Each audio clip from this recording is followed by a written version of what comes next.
Chapter 1. Choosing a skill. Potential, passion, and profitability.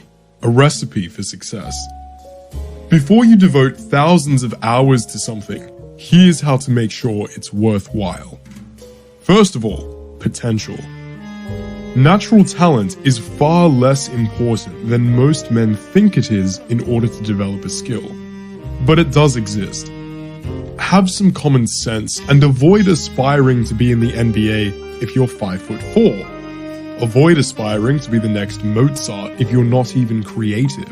And avoid setting your heart on becoming an engineer if it takes you 5 times longer than your friends to figure out how to use new mathematical formulas. Importantly, and we can't stress this enough, you do not need to have a lot of natural talent to succeed in something. You just need to make sure you don't have a horrifically below average baseline. Next, passion. On many occasions, Andrew Tate has said that following your passion is a terrible way to make money because of the idea that you'll always be motivated to follow your passion not being true. However, this argument relies on a very specific premise, that motivation is the only good reason to follow your passion. But there are better reasons to follow your passion than the false idea of limitless motivation. Interest and a head start. If you're passionate about something, the chances that you already have some knowledge on that topic are quite high. There's also an increased chance that you understand the culture of that industry and what makes people successful or unsuccessful in it. In other words, you know the game a little bit. This makes following your passion a smart strategic decision if you're committed to having high-level skills to match your enthusiasm. Additionally, being genuinely interested in something makes you more engaged throughout the learning process, resulting in every hour of learning and practicing yield a higher return. Finally, profitability. If you're going to dedicate yourself to something, you should be able to put food in your mouth, clothes on your back, and eventually, a Bugatti steering wheel in your hands. The color of that Bugatti is up to you. Now, in today's world, most skills are easier than ever to monetize, and can be monetized to a more extreme extent than ever. You can use your skill to perform a job or operate a business that earns you a salary or checks from clients. You could then upload your results online, build an audience, be paid for views and sponsors, and even mentor others to achieve some of what you have. As long as you can actually conceive a plan for how this skill will pay your bills, it's achievable, once again, if you're actually very good at what you do and charming enough to get a solid few people on your side. Chapter 2. Getting seriously good. Any skill, whether it's mathematical, linguistic, interpersonal, artistic, or philosophical, begins with a focused mind. Even people who pick up skills passively and seemingly without effort are at least able to pay attention to their surroundings. If you're binging TikTok videos for 11 hours a day, swiping away from every clip that doesn't tickle your dopamine receptors, your ability to pay attention has been utterly fried.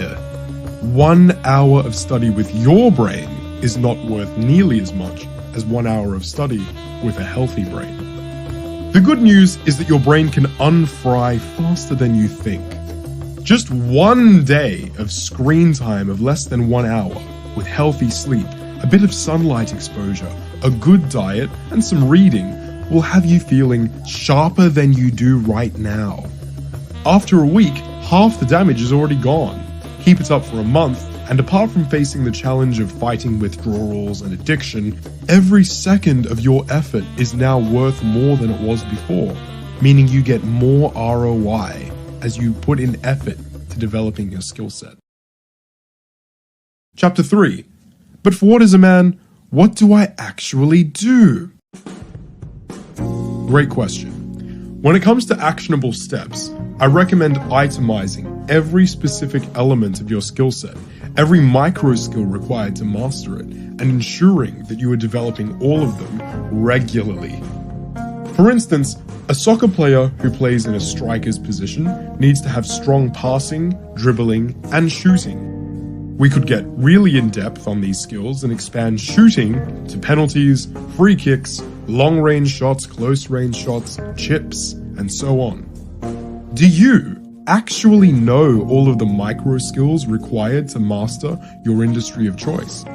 You'd be surprised at how helpful it is to actually think of them all, write all of them down, and plan tasks to ensure consistent growth in every micro skill.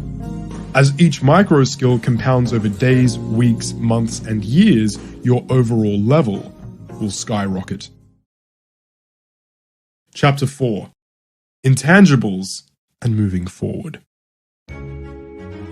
It's not enough just to go through the motions and tick boxes when you engage in building a skill. This is what separates the top 20% from the top 1%.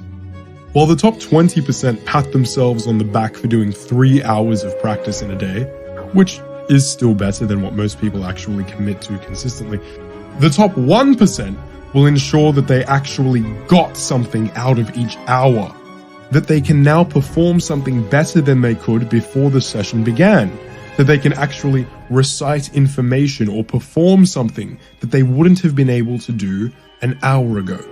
Try to reflect on what you've learned every day as you wait to fall asleep. This alone will take you to a new level. The truth is that being a high-level player is guaranteed when you put in the right work.